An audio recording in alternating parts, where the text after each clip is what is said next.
omwalo ekisuubi n'aŋŋamba gendako ku Cancer Institute olabe kubanga bakebedde TB, bakebedde obulwadde bwonna obusobola okuba nga buzimbye ekintu ekyo nga temuli. Nasooka ogendeko ku Cancer Institute bamale okukolako investigations ezimala. Tomanyamu wayinza okubaawo, yaŋŋamba wayinza okubaawo ekika kya kansa kye bayita lymphoma kubanga zino lymph nodes ze ziba zizimba. Ŋŋamba genze ku Cancer Institute awo bankozeeko tests empitirivu okukkakana nga banzuddemu ekika kya kansa abeera eno mu miro wano bamuyita squamous cell carcinoma of the tonsils. Yes, saya Uganda arokamu on Kore Media kandi mbashira nimbatangirira mwe bare kumana muje kumiraho mwe bare kumana mureba Kore Media TV kandi oguno mukuto kusinga kuhereza and to side zaho imakani watu asinzira kugira ngo tukutambuze ikintu for today. So amakuru go busasi ogu ne TV ukede TV presenter MC Izedi afire kandi ogu ni mwishuka munonga kanazana na comedy na nomushoba kweta godi nangwa n'umwishuka munonga bakuzana uruniga aba wa comedy store kandi bakundira kimwe munonga kandi mukunda ibintu bakora nangwa yija yaburabura muri yaza wika yakitera cyaguma mukonka imbere yangira yaguma. So nibajya ngo ogu Izedi yafa kandi kiruceri izuba yenyine kandi yafira abantu bagiye takasubi. So comedian Izedi amazina gani bamwita Kabuye Davis kandi yitwa kibakwita throat cancer ningashi cancer ya mumero kugira family nabajyangu yafa ugwa katano kandi ukwa munana 2021 kandi nibwo yabasa kufa. So Kabuye nagira ngo amazira bwire bwingine ngo areji kandi abinaza y'umunongo mu Cancer Institution yeje yamurago kandi bakamukora na operation ubwire bwahwira akabakashabaho no buyamba bamubuyambi akajya ngo bakamukora operation side emwe then kuba mara side emwe kansa yije kandi yari twa side ndisho kandi kitarabire kirunje munongo kugira ngo chimuletere yasigaro munsi akana tungaje bujanjabi konka bajyangu lockdown kuyabireho ombazwa kansani gusera munonga lockdown kuyabireho sete zabura kandi ko kumkumanye mbera mbere yajate nkabanyine family yo kureberera nyine umwana nyine ki macanga ibintu bitabonera munonga.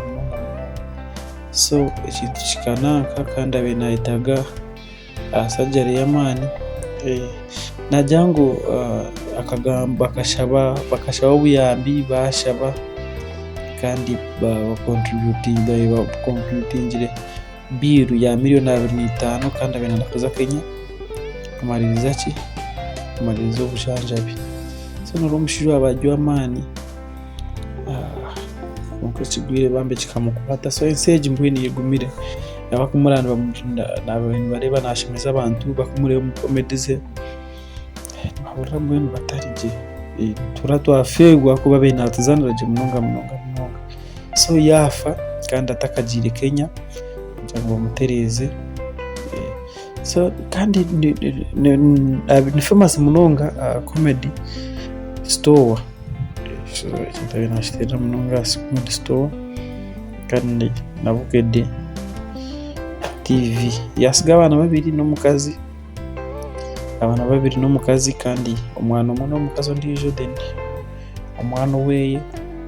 umwana w'umukazi ogwe n'umuto uw'umukazi wabirayine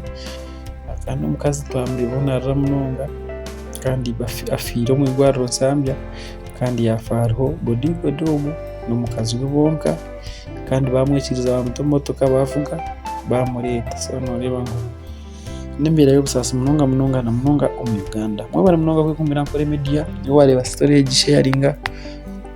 antu basa kukinamze kintu tukiteke international wabo ine dia mswagane promoter kandi tukora n'abantu bingi Sky na Brazil n'abandi bona ishika program nini kukivugaho umushawa mani munonga MP kuvuga Gwampara Julius Simbi mwine ka Ruhanga cyapreswa nawe omwalo ekisuubi n'aŋŋamba gendako ku Cancer Institute olabe kubanga bakebedde TB bakebedde obulwadde bwonna obusobola okuba nga buzimbye ekintu ekyo nga temuli anasooka ogendeko ku Cancer Institute bamale okukolako investigations ezimala tomanyamu wayinza okubaawo yaŋŋamba wayinza okubaawo ekika kya kansa kye bayita lymphoma kubanga zino lymph nodes zeziba zizimba ŋŋamba ngenze ku Cancer Institute awo bankozeeko tests empitirivu okukkakana nga banzuddemu ekika kya kansa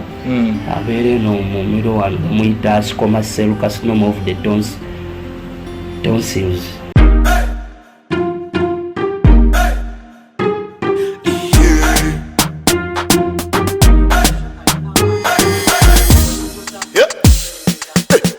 Yes Uganda, webale kureba program ekiwaba n'okimanya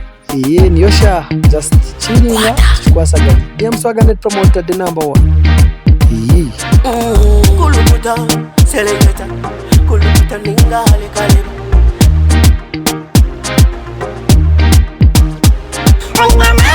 nina mani noza kuchiriza ngo nina mani nina mani noza kukakasa ngo nina mani